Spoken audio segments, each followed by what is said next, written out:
નવનીતભાઈ બાલધિયા નામના કોળી સમાજના આગેવાન પર જે હુમલાનો બનાવ બન્યો છે તે મામલે ગઈકાલે ભાવનગરમાં કોળી યુવા આગેવાનોની જે બેઠક મળી છે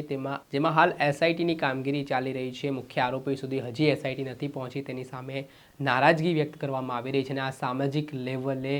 5 થી 10 હજાર જેટલા લોકોનું સંમેલન છે તે ભાવનગર શહેરમાં યોજાવા જઈ રહ્યું છે। ત્યારે આ સમગ્ર મામલે અમે કોળી સમાજના યુવા આગેવાન અને કોળી જે લીગલ ટીમ છે તેના એડવોકેટ જયેશ બારિયા સાથે ચર્ચા કરી। ત્યારે તેઓ શું જણાવી રહ્યા છે, કેટલા લોકો આમાં ઉપસ્થિત રહેવાના છે, જે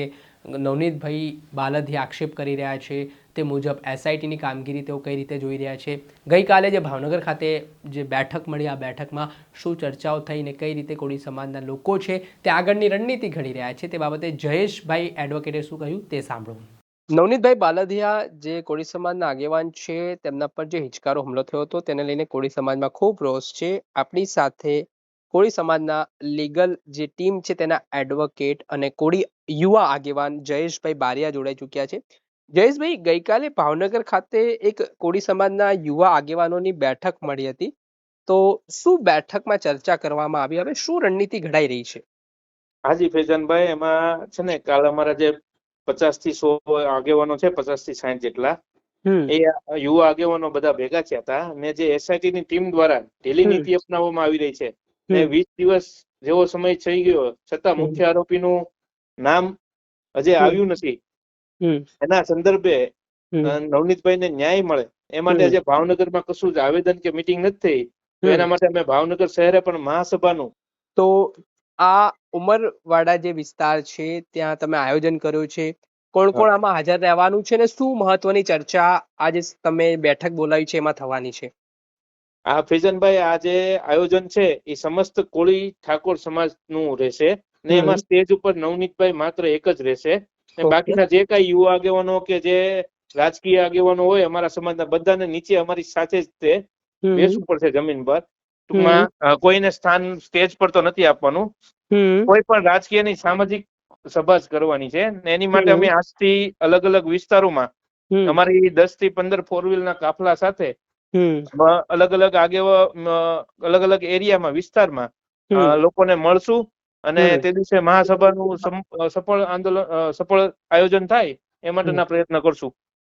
અચ્છા, એસઆઈટી ને લઈને હજી પણ કેટલાક કોળી આગેવાનો એ અસ્વસ્થ છે કે ભાઈ અમને વિશ્વાસ છે, નવનીતભાઈ બાલધિયા પોતે કહી ચૂક્યા છે કે મને પણ એસઆઈટી ઉપર વિશ્વાસ છે, તો ક્યાંક ને ક્યાંક નારાજગી જોવા મળી રહી છે, શું એવા કારણો છે? એસઆઈટી ની ટીમ પર તો અમને પણ સંપૂર્ણ ભરોસો છે, પણ જે આનું નિવારણ આવવું જોઈએ તાત્કાલિક ધોરણે, આજે 20-25 દિવસ થઈ ગયા છતાં આનું કઈ નિવારણ આવતું નથી। જે મુખ્ય અમારા જે કોળી સમાજની માંગ છે કે ભાઈ આ લોકો તો છે એ તો ચીઠીના ચાકર છે, જે 8-10 પકડાયા પછી એનો મુખ્ય આરોપી છે જેની પાછળ જે પડદા પાછળ છે આરોપી, એનું નામ આવવું જોઈએ। હવે ગુજરાત પોલીસ ધારે તો 24 થી 48 કલાકમાં આવી જાય ને, છતાં એસઆઈટી ની ટીમને નવનીતભાઈએ પણ 15 જેટલા પુરાવા આપ્યા, એ પેલા પણ ઘણા આક્ષેપો કર્યા, નવનીતભાઈએ કાલ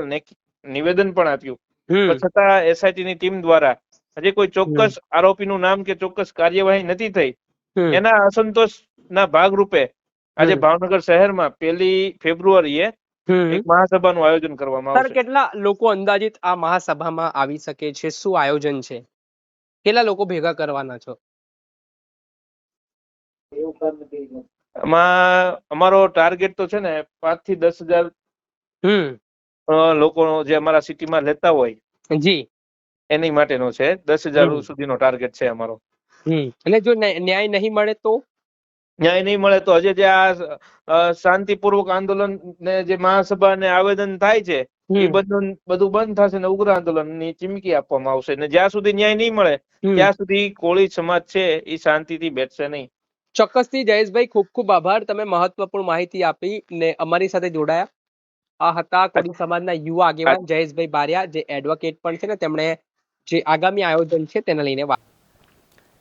આપણે સાંભળ્યા હતા કોળી સમાજના યુવા આગેવાન જયેશભાઈ એડવોકેટ, તેમણે સમગ્ર મામલે માહિતી આપી છે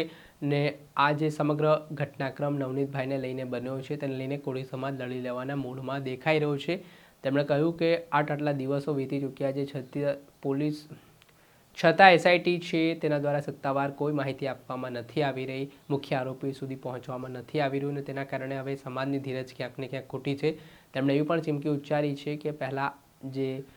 જો ન્યાય નહીં મળે તો પહેલાં ઉગ્ર આંદોલનની ચીમકી ઉચ્ચારવામાં આવશે,